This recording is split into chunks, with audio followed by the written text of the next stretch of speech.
فبأي آلاء ربكما تكذبان.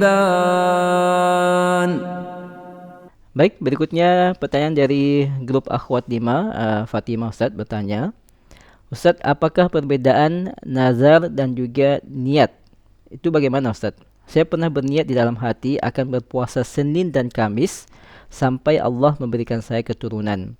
Apa mesti saya lakukan Ustaz? Kadang saya tidak melakukan puasa tersebut.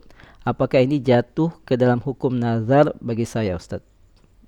Ya, kalau niat itu sesuatu di dalam hati, belum dilafatkan, azam yang ingin dia kerjakan. Ya, kalau dia kemudian niat itu, dia mungkin nadar, mungkin selain nadar. Iya, bahkan kebanyakan niat bukan nadar. Saya mau ke WC itu niat, saya mau ke masjid itu niat, saya ingin bersedekah itu niat. Jadi keinginan itu sebut niat. Adapun nadar itu dia jatuh hukum sebagai nadar kalau dia sudah lafatkan niatnya. Dia ucapkan misalnya, saya bernadar akan selalu puasa sampai saya diberi anak, itu yang disebut nadar. Cuma nadar dengan bentuk yang disebut tadi, contoh, itu itu dianggap makruh ya oleh para ulama. Sebab itu nadar namanya, dia minta balasan.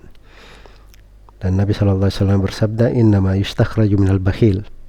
Nadar yang seperti itu keluarnya dari orang yang bakhil. Ada sesuatu yang dia minta baru dilakukan ibadah. Ya, nadar yang baik itu dia mengharuskan dirinya melakukan ketaatan tanpa dia minta pamrih kepada Allah Subhanahu wa taala. Itu yang nadar yang disyariatkan. Tapi apapun nadar itu, kalau seorang sudah bernadar mengucapkannya, dia wajib untuk melaksanakannya.